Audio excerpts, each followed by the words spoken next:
All right. Hello, everybody. How's it going today? Time for another Amazon News Live here. And I've got some reverb going on. There we go. Get rid of that. Hope everybody had an awesome Thanksgiving out there. Mine was fantastic. As I was just saying, if we could have Thanksgiving dinner every day without the work, that would be pretty awesome. How was your Thanksgiving, Noah? Really good. Ate way too much food. Did not stick with the diet, but you know what? It's all about making the memories, right? No diet for me on Thanksgiving, that's for sure. I got to have my pumpkin pie and turkey and stuffing and all of that fantastic stuff. So it's very fun spending lots of time with family and stuff as well, and just kind of hanging out. Absolutely agree. Yeah, we're also we're a big board game family over here, and so it gets a little competitive, a little heated throughout Thanksgiving. But thankfully, no casualties this year.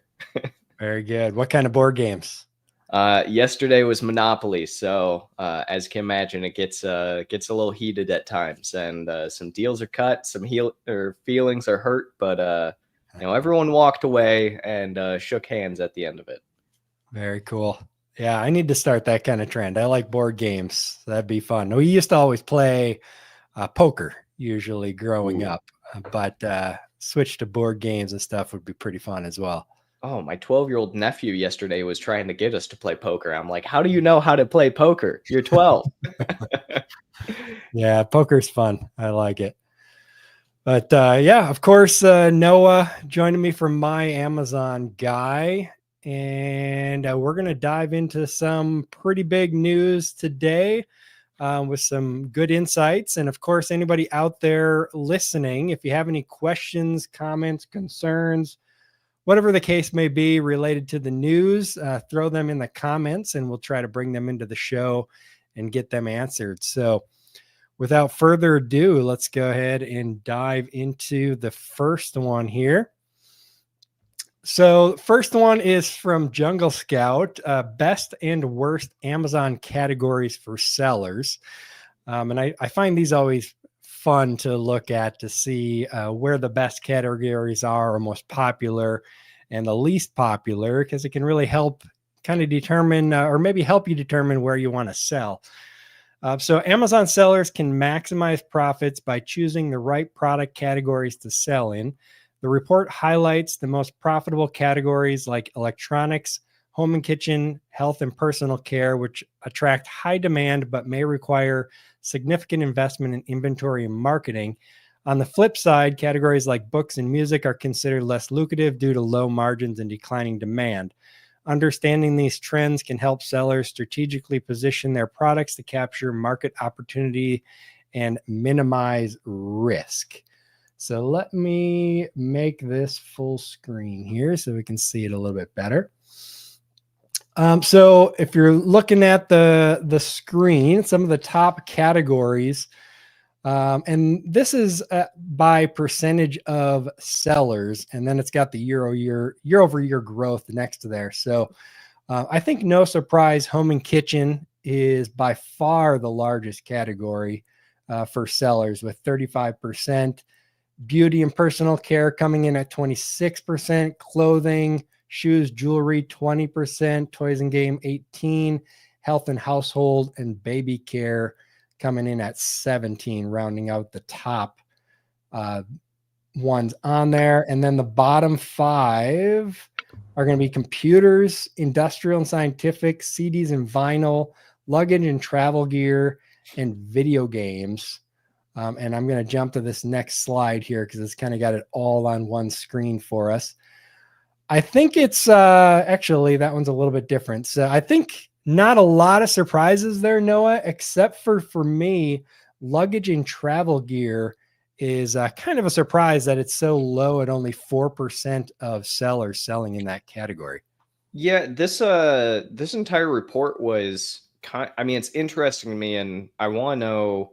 I'm gonna definitely dive further into it than I already even have. But even if you go back one page to the table of contents, or maybe it's 2 page, they actually like list out, yeah, one more past that.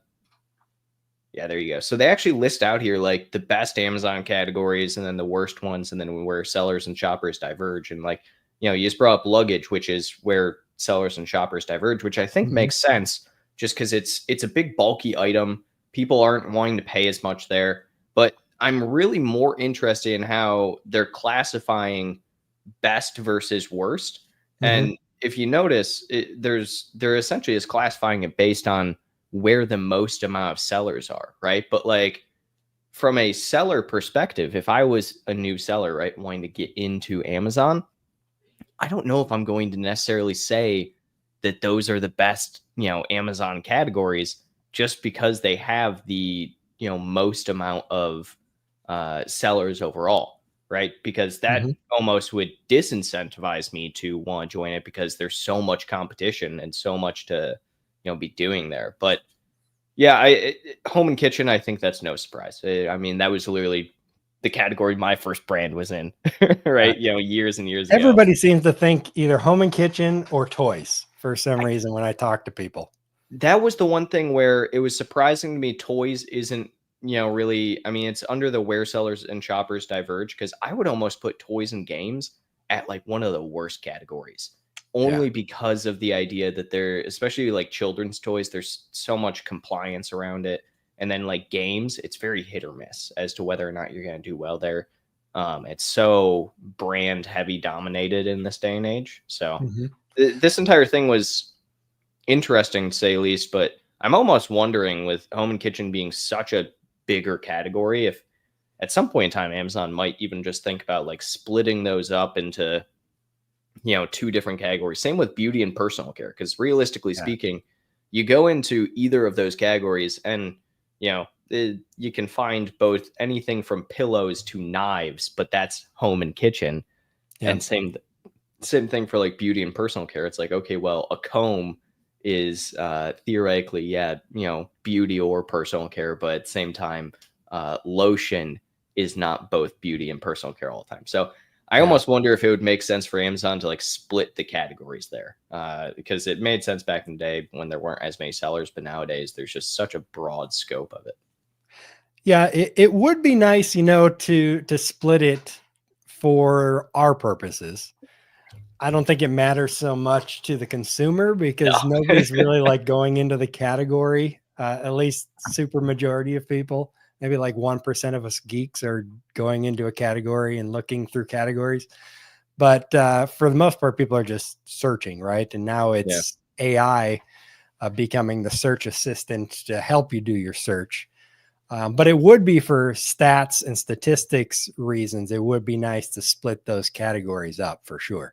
Oh yeah, I wonder, for instance, right now, if getting ranked even like the top 10,000 in home and kitchen is a huge feat, just because home and kitchen has so many subcategories under it. I think home and kitchen has the most subcategories, and it's somewhere in like the 30 to 40 range.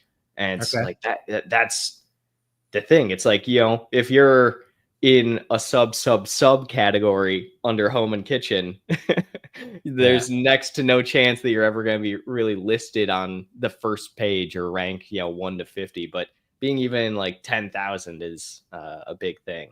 It is interesting to me that it's still growing as well with that 6% year over year.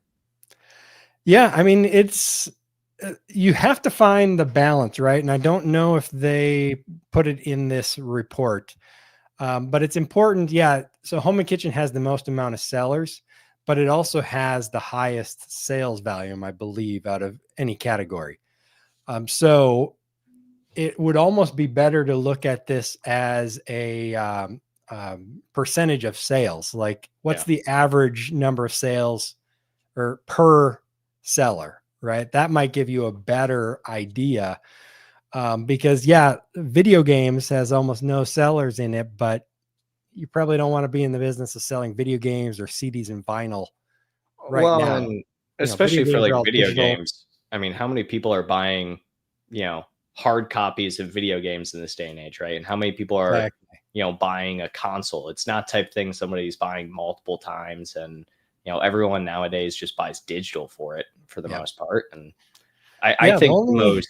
Oh, go ahead. I was just going to say the only thing that anybody's buying video games on Amazon is if it's a digital download for the most part, and that's going to be directly through Amazon. Yeah, and I'm a big gamer. I don't know anyone who's buying their games direct through Amazon. I don't know why you would, because there's so many other platforms that you can do it, and they would just be better, Yeah. realistically. Now, with that said, there could potentially be a market there if you're going to be the retro video game seller, selling old Nintendo games, Super Nintendo, Sega Saturn, whatever the case may be, PlayStation, all those, and tapping into that market. I think eBay is bigger for that, but that could be a potential market there, but I don't know how large that market actually is.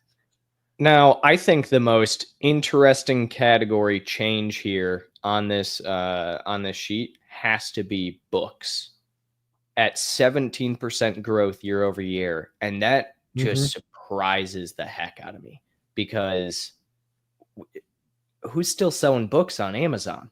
Right? Like, was that not something people were doing a decade, 2 decades ago, and has since been like heavily restricted and like doesn't seem like a thing? I know, like, even Amazon added new regulation this year around like resellers, right? And that drastically cut down on the book market. So I'm kind of interested as to like, how is that growing and why is it growing? I wonder if that includes all the AI generated ebooks that people uploaded this year. That would not surprise me, because yeah, that did have a really big boom kind of near the end of last year, beginning of this year, with people, doing their own, ebooks and all of that, and making their own, whatever it is, content. And that would interest me if it includes ebooks or if it's only physical books. Yeah, because I mean that was kind of the get rich quick hot topic there for a little while before Amazon kind of put the kibosh on it and made it a little bit more difficult to upload AI generated books and such. Yeah, I'm also kind of curious how this data is pulled from the idea of how many people are realistically like selling in multiple of these categories, right? So this is broken down by percentage of sellers, but is this based off of the products of their top product? Is it all products? Is it only new sellers for that growth? I mean, like stuff like automotive parts and accessories taking a huge dive this year is also super interesting to me, just because, I mean, I would assume that's the type of thing that, especially with the changes Amazon's made, I would assume that would continue growing. I mean, one of the largest clients I've ever worked with sold, power motorsports stuff, right? And they, that's the type of thing where I know they did fantastic in this last year. Maybe that's because people aren't selling anymore on the platform, but they are. Yeah, it's I didn't notice that one to begin with, but yeah, that's rather interesting that 20% less sellers year over year. I wonder if that's just because the dominant sellers are just becoming that much more dominant, or what that might be. So yeah, that is very interesting. Yeah, it could be that. It could also be, for all we know, that map pricing is changed this year, because that's one of those categories, right, that a lot of people aren't selling like their own products. It's mostly resale of giant manufacturers, and maybe manufacturers this year came out with some new map pricing that really cut down, or maybe they're selling their own products. Who knows? Yeah, for sure. It's definitely interesting because a friend of mine sells in that category and they do really well. It's one of the categories that I would actually say is a good one to go into, just because it is relatively high sales velocity and a low number of sellers. But you're correct; it may be more difficult to get accounts with those suppliers, and a majority of the parts are coming from brands that already exist rather than private label sellers starting new brands. No, absolutely. But that could be a potential for opportunity there for someone to launch in that category potentially. The ones that I really like though are, let's see, where did it go? The ones that where they diverge. where sellers and shoppers diverge. Let's jump to that. So luggage and travel gear. Like you said, luggage is huge. So luggage is really hard. But travel gear isn't large, and I bought just recently some travel gear for our baby stroller that you can throw it in this bag and hand it to the people at the airplane when you're boarding, so that they're not just throwing your stroller and getting it all scratched and damaged. It's just a quick bag that folds inside of itself. It's like this big when you compact it down, but it fits the huge stroller in it. And things like that, I think, could have a lot of potential. But luggage would definitely be difficult with the size restrictions on that. Yeah, I think it's interesting also looking at like the market share leaders where, you go to something, I was looking at the health and household, right? Where, or maybe it wasn't health and household. There was one where, yeah, like beauty and personal care, and then like home and kitchen, you mainly have like the top 5 market share leaders at like 1%. But then, you look at this category and essentially the top 5 people own 30+% of the entire market share, which that to me is pretty interesting, to where, one brand can have 9% of the entire market. And I can understand where that's somewhere you don't necessarily want to get into, right? Because it's going to be really, really difficult to take away that market share from, someone who's 9% versus someone who's 1%, right? And you're not really even taking away from the 9%. You're taking away from that 66% at the end of the day. And that 66 is a lot harder to get a chunk of the pie than it is for necessarily, a 99% or 95%.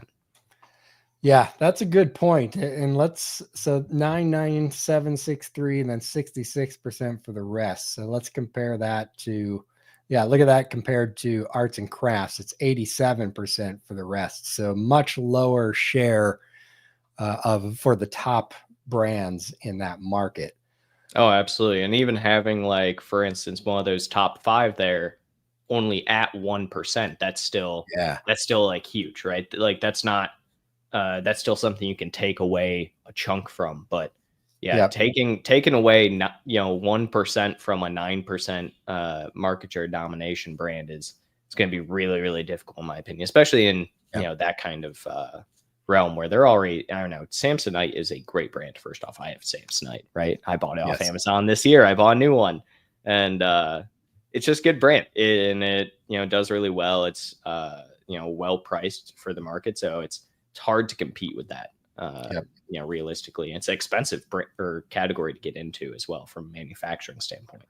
Yeah, for sure. If I chose to go into luggage and travel gear, I'd be going into the travel gear for sure. Oh yeah. And those are some of the bigger keywords. Packing cubes is number 1. Well, I guess that's the only one.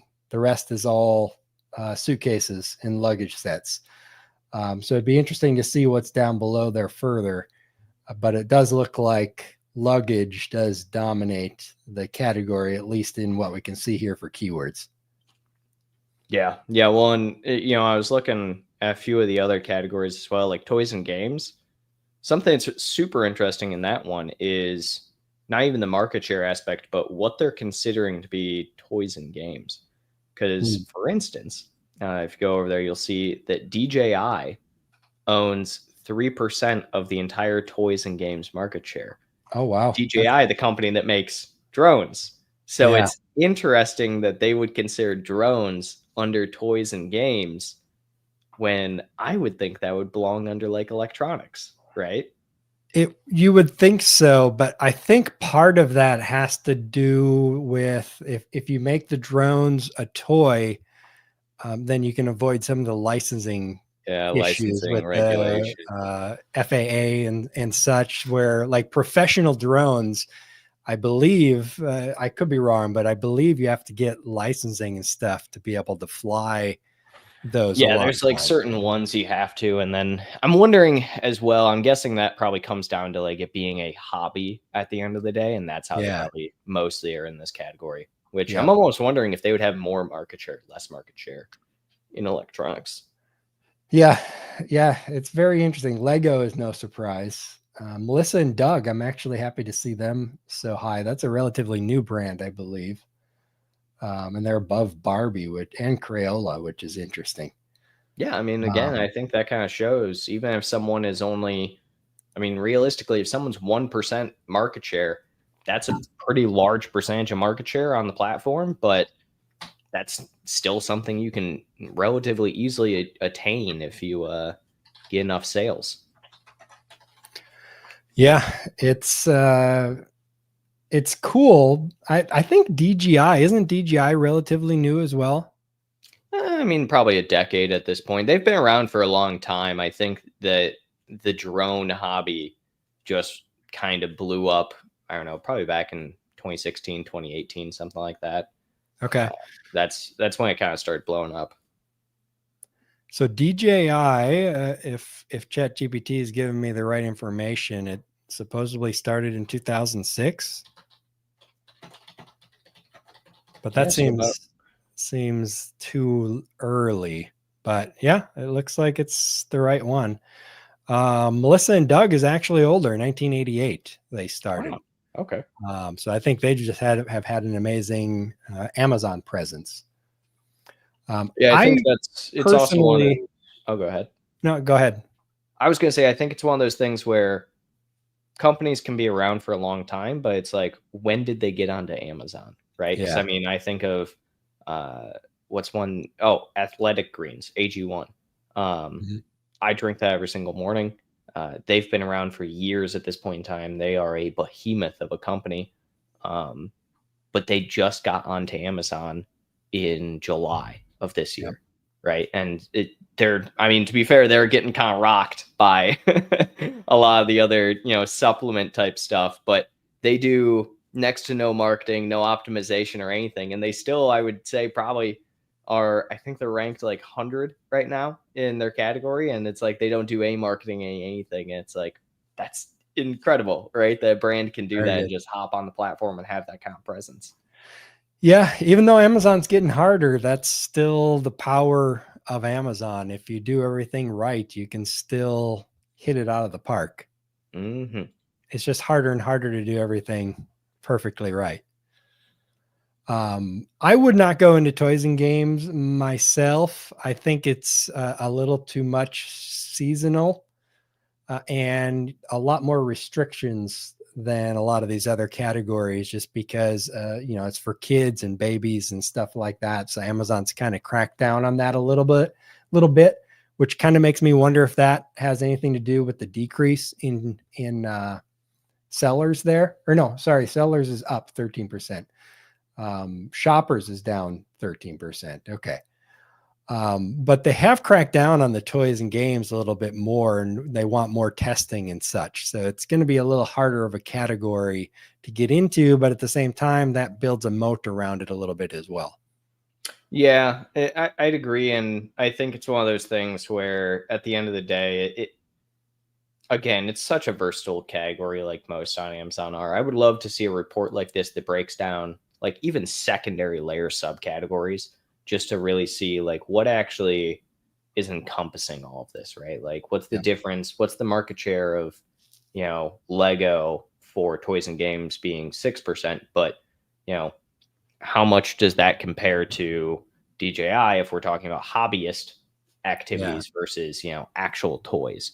And so it's one of those things where I think toys and games, it's just a little dominated by the big name brands for the most part. I mean, even that 87%, I would guess, is still going to be like 50% very name brands, right? Like the Hasbro games of the world and toys. And, you're not going to necessarily just see, mom and pop's board game being a large chunk of the pie there. Yeah. Yeah. You're probably correct on that. The other one here we'll touch on pet supplies. Another very big one, but I think it's going to be very brand dominated there as well. But it's not it's definitely a growing category. I mean, pets with everything has been growing over the last few years. So if it's a category that you can get into and stand out, it definitely has a lot of opportunity. Yeah, I've never been against pet supplies. I mean, it's again, that's another category that I've sold in before. I think it's probably one of those categories that is somewhat similar in the sense of like, home and kitchen. It's something that has a pretty large audience of shoppers. There are a lot of people that have pets. There's a very large swath of items you can make. It's fairly cheap to manufacture. As long as you're not doing some form of food item, it's relatively easy at the end of the day to be in that category and to sell in it, and usually fairly profitable as well. You're not going to pay too much on advertising. So I like pet supplies. People want to get into it. I mean, it still is a relatively high saturation market, in my opinion, with especially the fact that it's growing right now with sellers. But it's also growing with shoppers, it appears, majorly. Yeah, and apparently dog is definitely man's best friend for sure. It dominates all of the top keywords there, not a cat in sight, which is interesting. So definitely people liking the dogs. I think that is representative of just the US market in general. People are really, a lot of people are having kids later. And so the animals, the dogs especially, are kind of taking the place of a baby. And especially in people's 30s, I think, in late 20s and such. Well, and I'll also say I've been, dog owner and cat owner, right? And here's what I'll say: a cat, you can get just anything off of Amazon and throw them the cardboard box, and they'll love it. Dogs, not so Good much. point. You got to get them a bunch of toys and everything, and so I think that also kind of shows the difference in how the mentality of pet owners there, right? In the sense that a cat, they don't care. They don't care about toys. You're going to waste your money. Whereas dogs, dogs will rip up their toys constantly and you need to buy new ones. And so it's like, oh, this is perfect market for doing dogs, right? Yeah, yeah, for sure. All right. Well, we talked about automotive already, so let's go ahead and jump on to the next story here. Um, this one I thought was pretty interesting. Perplexity takes the lead in AI shopping. Amazon sellers should pay attention to Perplexity, the AI powered search engine that now integrates with Amazon and other major retailers. Its new shopping feature allows users to find specific product recommendations, such as best running shoes for a sub 3 hour marathon, and complete purchases with one click checkout, which I thought is pretty cool, or redirects to the retailer's platform if necessary. This innovation challenges Amazon's Rufus Assistant and Google's Shopping AI, offering personalized trend-driven recommendations with seamless integration into e-commerce platforms. For sellers, this signals a shift towards AI-driven product discovery, making optimization for AI search and shopping platforms essential for staying competitive. So what do you think, Noah? Is AI shopping something that we should pay attention to, or is it going to eventually go the way of voice shopping and virtual shopping and things like that, where those are just very small niches at this point? I think it depends on the consumers, right? I think for us, it makes a lot of sense to pay attention to this kind of stuff and to kind of bring it into the realm. I think AI shopping will, have some kind of effect in the future. And, better yet, just while you're kind of reading this, I wanted to really kind of test it out. And so I just went to Perplexity right now. I asked it to give me the best TVs for console gaming that are on Black Friday deals. Mhm. And it just populated with 4 different options, right off the bat and everything. They all look great.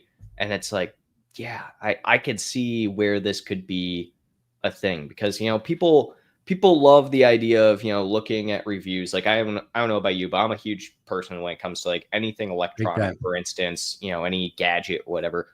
I always look up like 10 different sites. I'm looking at Tom's Field Guide. I'm looking at all sorts of different sites trying to understand like what actually is the best, and also which of these is, sponsored, obviously, and an affiliate link, and that's the only reason they're doing it, right? So Yeah. I try and be an informed shopper. I think Perplexity might help that in the future. The thing is, as well, I don't think Perplexity is very mainstream. I think it's something that, people like you and I know about and we probably Mhm. utilize fairly often. But I don't think it's really made its way to the mainstream. Not nearly as much as like ChatGPT has. Even though, by a search engine aspect, Perplexity is probably better, right? Because Mhm. ChatGPT's language model, Perplexity actually does search. So I don't know. I think at some point, yeah, we will probably move into that realm, but I don't necessarily think it's like something where people are actively using it right now for this purpose. Yeah, it's going to be, you know, e-commerce geeks that are using it right now. Whether they can, grow out of that or not, it's hard to say. But I do think it's really cool. Switch to this view here. So it's combining the catalogs of Amazon, Best Buy, and Shopify if they have one-click checkout. So, and full disclosure on this, it says that Jeff Bezos is one of the primary contributors to this software. So he Oh, owns a stake in it. So that's probably why it's connected to Amazon. But if it can stay open like that and keep adding more catalogs, I think it becomes really valuable. It also becomes a challenger to Amazon's dominance in a way, because I have actually intentionally wanted to shop outside of Amazon more to help grow competition to Amazon because I know that's a good thing. But it's hard because I always find myself jumping back over to Amazon to search for the product just so I can look at the reviews. And then over time, you just stop doing it and just go to Amazon because it's easier, if you're in a hurry or whatever. But if you can use a tool like this to not only find the best products on Amazon, but also on all the Shopify platforms, Best Buy, maybe they integrate eventually with Target and Walmart and everybody else. If they can do that, which I think is a big if, because none of these companies want them to do that unless you're the little guy. Amazon's definitely not going to want them to do it. Walmart maybe, but as they grow, the bigger you get, the less you're going to want to be showing your results next to other people's.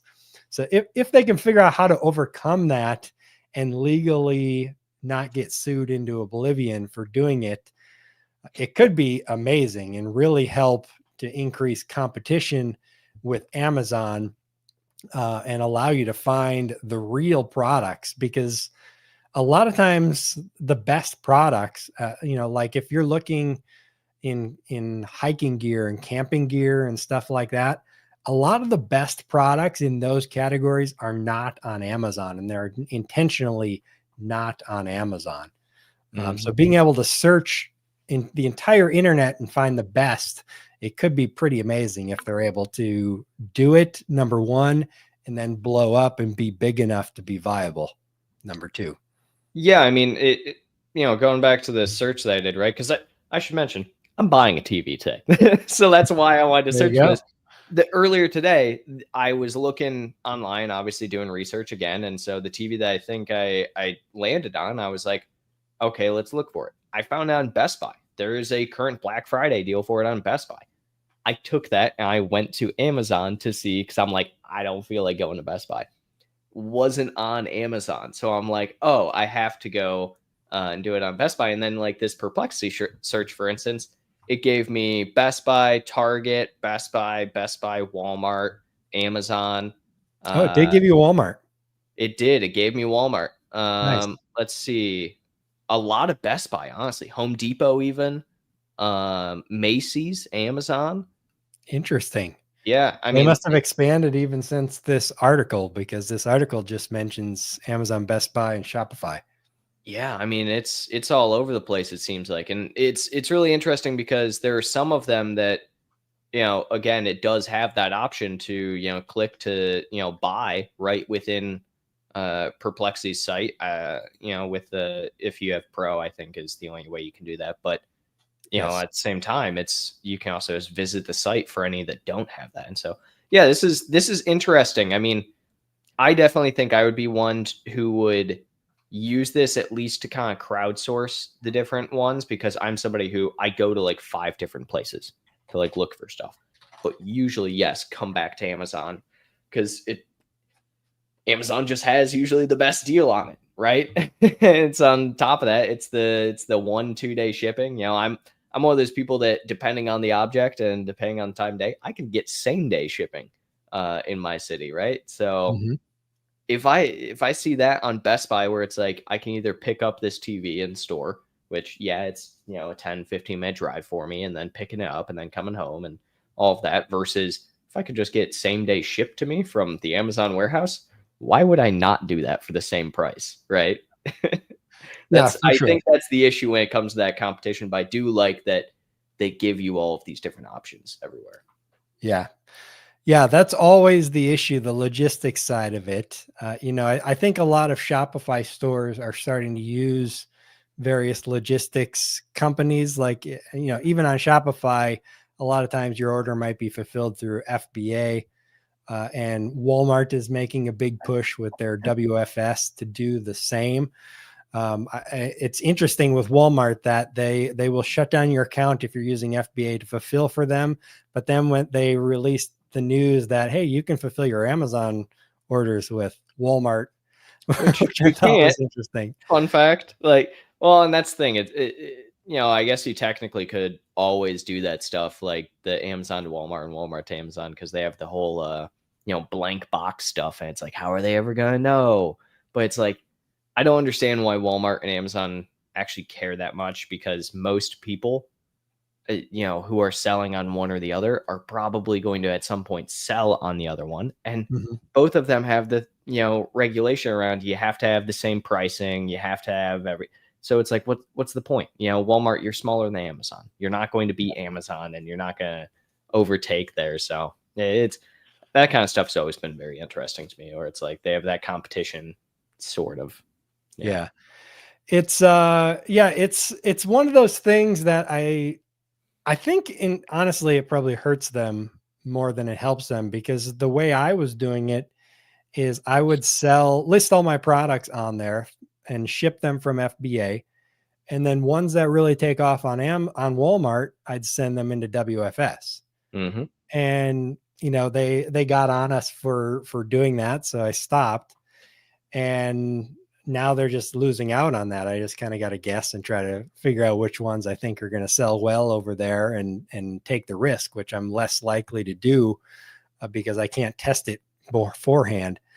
The only way for me that they figured out, I mean, they probably could have figured out another way, but USPS for some reason lists Amazon as the source in all their tracking when it's fulfilled from Amazon. UPS doesn't do that. But what started happening is all my USPS shipments, it would say invalid tracking, invalid tracking. Like, what are you talking about? It's all delivered and everything. And then I got on chat with them, and it's like, well, because you're fulfilling from Amazon. And I'm like, okay, I'll just shut it down, I not do think any of a that lot of anymore, that and focus on also, Amazon.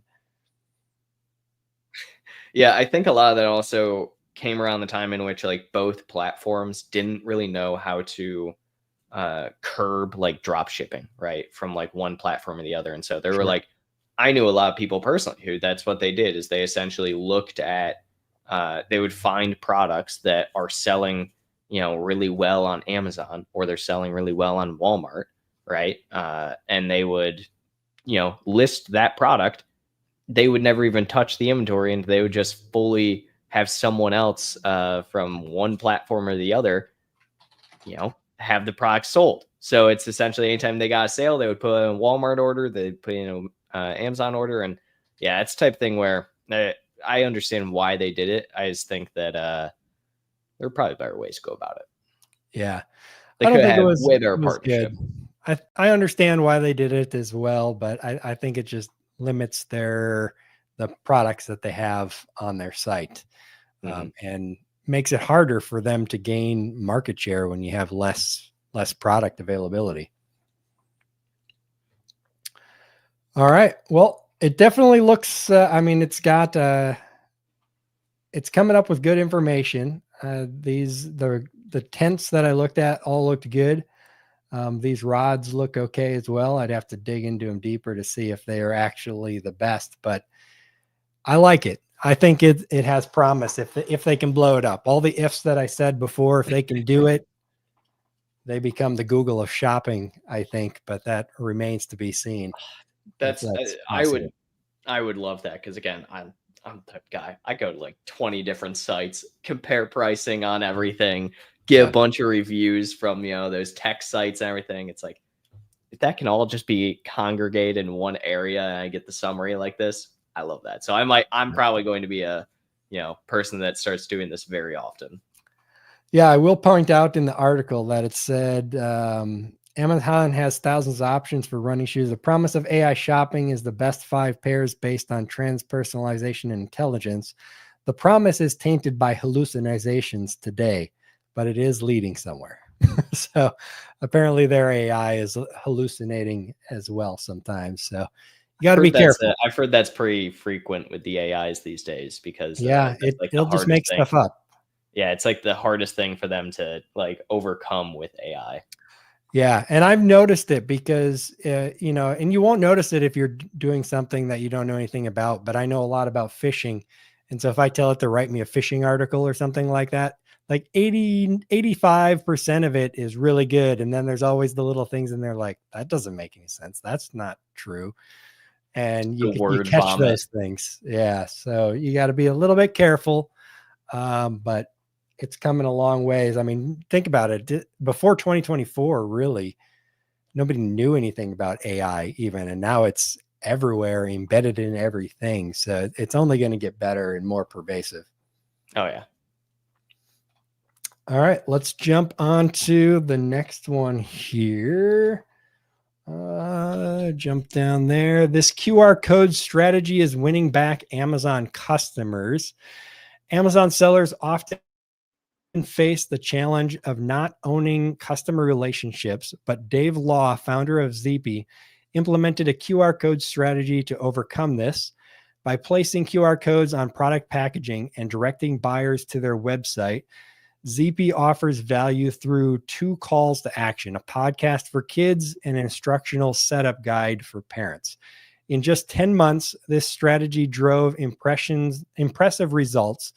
39% of Amazon buyers visited the website, 28% accessed the instructional page, and 15% engaged with the podcast, creating a stronger brand connection. Additionally, 5% of website visitors signed up for the mailing list, turning a single transaction buyer into loyal customers potentially. So I like this a lot. I have QR codes on my products and definitely recommend it for others. What are your guys' opinions over at My Amazon Guy with putting QR codes on products and packaging?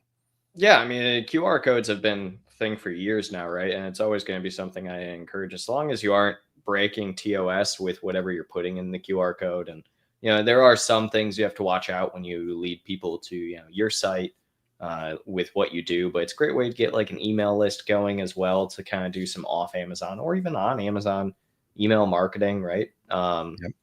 I don't think it's necessarily a bad thing whatsoever. I always encourage QR codes. It's a lot easier these days to do QR codes because people are so used to them. I think especially post pandemic. I mean, every restaurant on the planet that you go to now, they have a little QR code on the table, right? And everything's on your phone. So I think people are more socialized to them than they were like even 8 years ago. And so it's one of those things that, yeah, I mean, absolutely. I've always, encouraged people to have something there. QR code just makes most sense. Yeah. I think it's huge that they got 39% of Amazon buyers to scan the QR code. I mean, that's pretty high conversion rate. Now, they do sell a product that people may be more likely to scan it to get the instruction page and stuff to learn how to set it up properly. So that is probably part of it. if this was a product that required no, a spatula or something like that, nobody's going to scan the QR code to figure out how to use it. But you could do, potentially recipes and things like that, perhaps, that you would use the spatula for. But 39, almost 40% is pretty great numbers just to have that, bringing that traffic over to your website. Yeah, I mean, that is pretty good. I mean, realistically, I bet it also comes down to, I can't see exactly in that picture. Let me see on my side what it is that says there, but I would guess that, especially because it looks like they have it almost directly on top of the product. I mean, anytime I see a QR code, if it's like on the product, especially like an electronic or something, I'm gonna scan it. I want to know what's going on. Yep. I think another brand that has done a fantastic job of this is, I don't know if you know, but GoV Lights. They're like I think they're the second largest or the largest like LED light company, right, on Amazon, and they do a great job of it. But that also is because their lights are 9 times out of 10 controlled with an app that they have, and so they're trying to get you to download that app, and so they make it very clear in the instructions, right? And so I think QR codes are great. It's a great way to try and get people to move through. I mean, especially if your product almost has to be used. I'm almost kind of curious though, especially for a product like this, where they're essentially saying the setup page is there, as well as like some, podcasts or whatever, meditative sleep stories.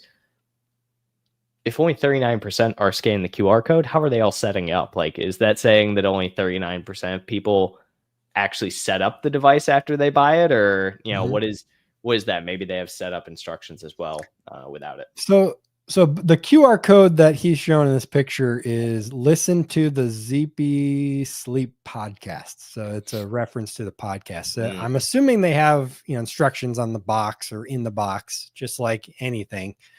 But then you can scan the QR code to get the podcasts, to get the instruction video. Like I'll do that a lot. Like we bought this dresser for the baby's room, and I scan the QR code right on the instruction book. Is like, why do I want to flip through pages when I can watch someone else do it?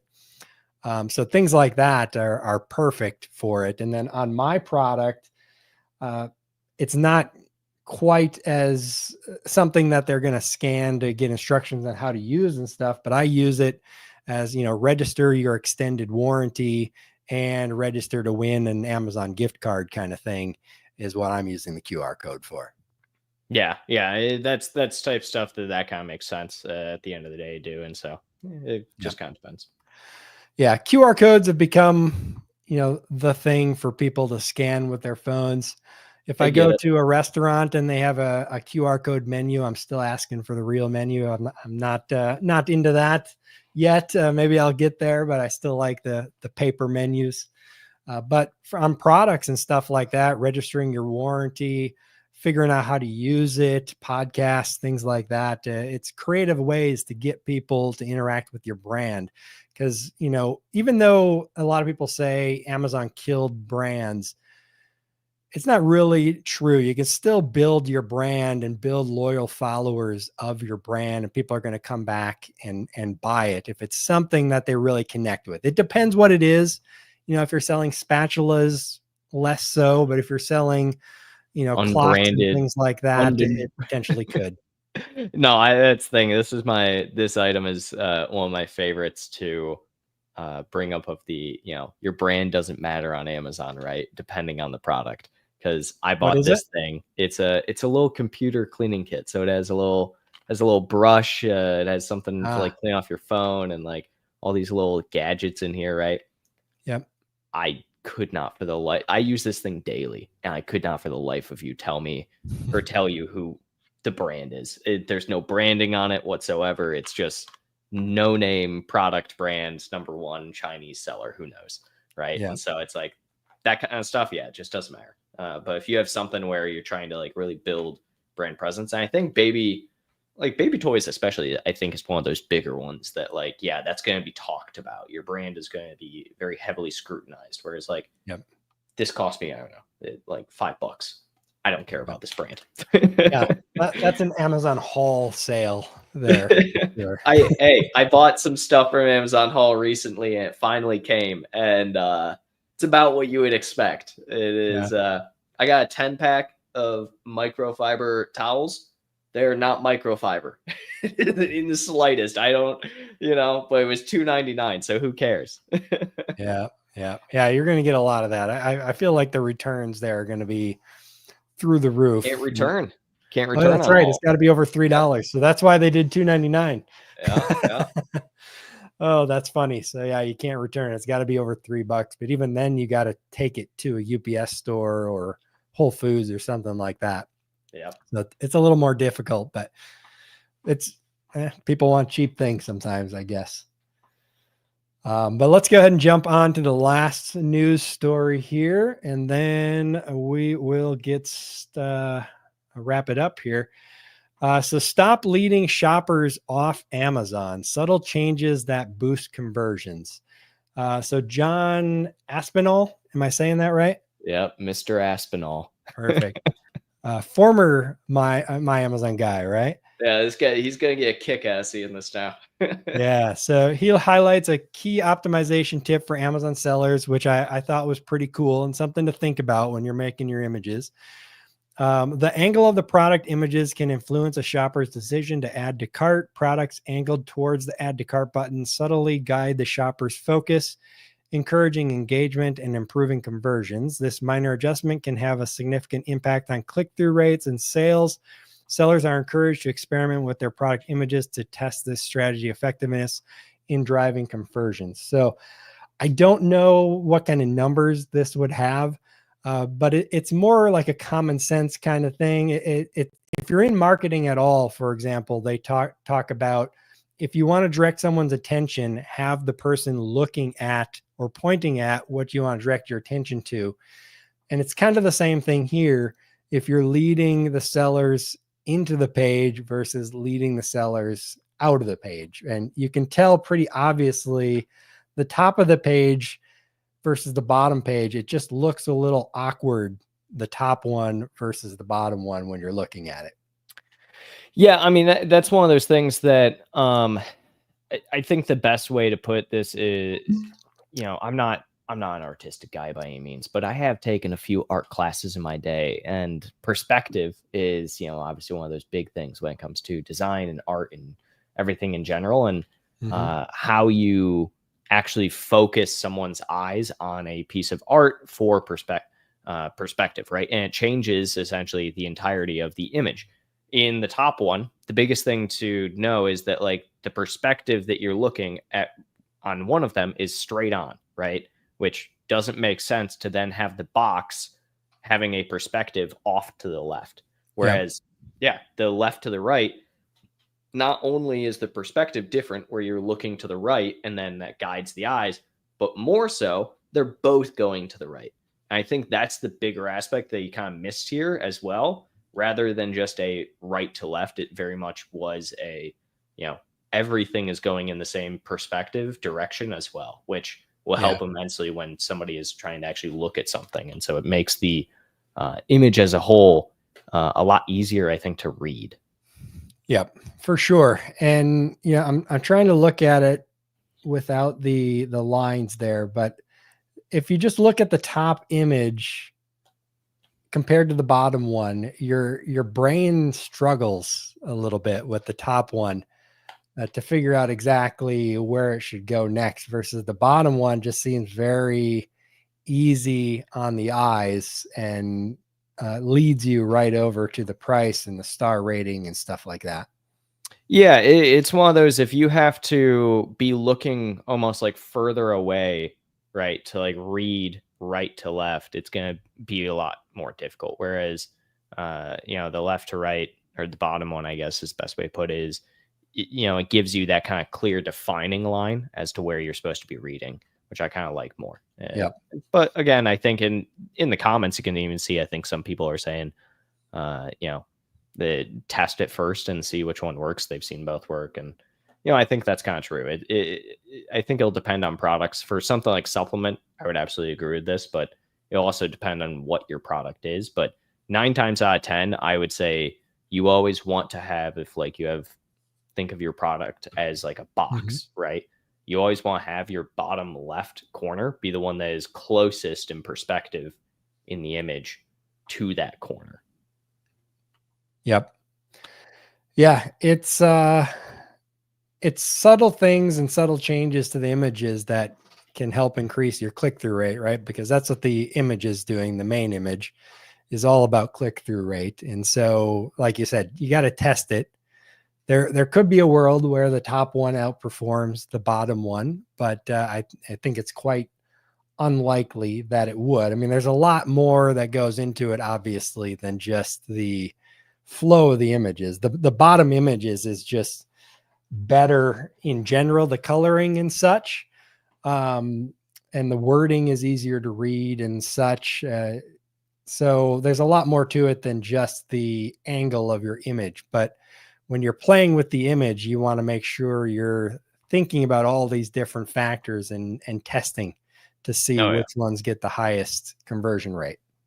Do a pick foo test, some might even say. Yes. Now, I do think the bottom image could improve itself by making women's care much larger and easier to read. So the top one, I do think wins on women's standing out. You can't really read probiotic, where the bottom one you can, but you can't really read women's care as good on the bottom image versus Yeah, the I'd agree top with one. that. I mean, in general, I think both these images are the text is a little small on both them. Even if I'm Yep. on my phone, I bet that, or even on my desktop, I bet that they're a little small in the image section. They're adding a little too much information Yeah. to each of them, which, I'm guessing Renew Life. I'm not a women's probiotic person, but that's a big brand because Could of be. the fact that they have that be front and center. So people who are typically looking for this product know the product and the brand. Yeah. Yeah. If that's a big brand, then that's a good observation. If it's not, and even if it is, I would shrink that by at least a quarter, if not a half, so that you can make that woman's care probiotic much bigger. I would at least do it, test it in the image, digitally manipulate it and play with your packaging. That's a good tip out there for anybody as well. Digitally manipulate your packaging. It's a little bit of a gray area, changing the text and updating it, making it bigger, playing with smaller logos and stuff. But Amazon is not cracking down on that at all. And I don't think they will unless you go crazy. I've had Yeah. certain images get suppressed because, we're playing around with adding little starbursts and stuff like that. And the bot triggers something in the bot and it doesn't go live or whatever. But as long as you're just playing around, like making your logo smaller and increasing the size of the text and seeing how that works, experiment and play. You're not going to spend thousands of dollars for new packaging before you test it anyways and see what works better. Yeah, as long as your main image is generally, close to what the actual product is. It doesn't have to be exact, but the one thing you also want to try and avoid is, adding anything on there that either just like isn't true or making it, especially for supplements. I think this is mostly true compared to like other products where, as long as it, generally is in the same vein of the actual product, Mm-hmm. I don't think you're going to really have many issues ever. The Yep. big issue you will run into is like if you're changing colors and you're, straight up just adding text that isn't there, or, random labels or anything. And then obviously in your other images, try and make sure you have the right thing. But Yep. overall, I absolutely agree. Make sure you just make it as CTR friendly as possible. Yep. Absolutely. All right. Well, we've got a couple questions in the chat that are not directly related to the articles, but I'll bring them in and see if you had any thoughts on them at Sure. all. So this one is from ASIF. Can we control the cost per click in sponsored display campaigns? Because our cost per click is currently $5, while our product price is only $13. Sounds like you're in a very expensive category. Unfortunately, the answer, I mean, is yeah, you can control your bid. But Yes. yeah, but from like what the cost per click costs, no. I mean, that's because you are actively, fighting against other people who are also bidding on that product. So Yep. the cost per click comes down to a few things, which is how many people are advertising on that. What is the overall search visibility for whatever it is you're advertising against? So like if there's nobody clicking on something, that can also drive up the cost per click just because you have to bid super high on it. Mm-hmm. Same thing if there's a lot of people bidding on it. I mean, the highest cost per click keyword I have seen thus far, haven't seen one higher, was $48 a click. If someone can show me a keyword that is higher than $48 a click, I would love to see it. Was that a supplement? It was. Of course. Yeah, it was. But yeah, you can absolutely control your bid, obviously, ASIF. I'm sure you know that.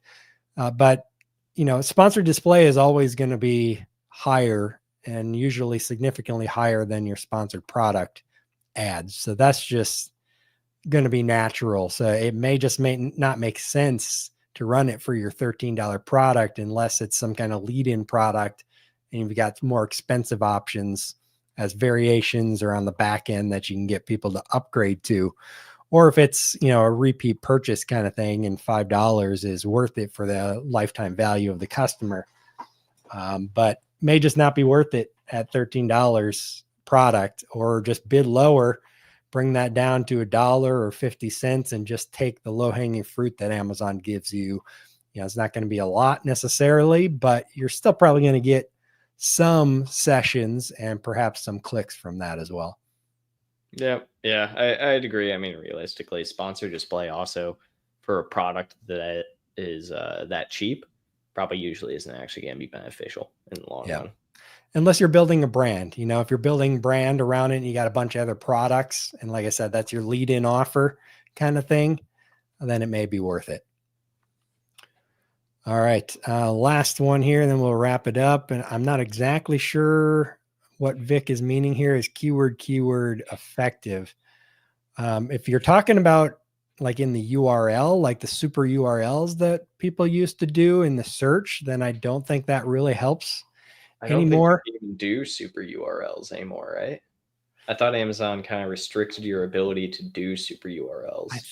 It's been a long time since I've done it, but I think you can still do it because you could put it in the search, and it shows the keywords in the URL. But Amazon doesn't count it anymore as a real search. They've gotten smart to that. So if that's what you're talking about, I wouldn't waste your time. If you're talking about like in your title or something, then yes, putting different keywords in your title would be beneficial as long as it's not just a bunch of keyword stuffing and looks really bad when people read it. But you definitely want to put the keywords in your title and your copy and stuff like that. Yeah, I mean, they may also be talking about like the difference between like comma separated and like using pluses in like the back end search terms, which I mean, if that's the case, I think that's more personal preference. Plus technically will work, but I would just comma delimit usually still anyways. Yeah. Well, hopefully we addressed it in one of those answers. All right. Well, I appreciate everybody joining us out there for this Thanksgiving, post-Thanksgiving Black Friday. I hope everybody's Black Friday is going awesome if you are selling out there. I looked at my sales earlier today and it was going very well for the beginning of the day. Yes, I'm almost to my high for yesterday for the day today. So going great for me. Hopefully everybody else out there, it's going great as well. And appreciate you joining us, and we'll see you next Friday. Thanks for joining us as well, Noah. Thanks, Chad. Talk to you later, everybody.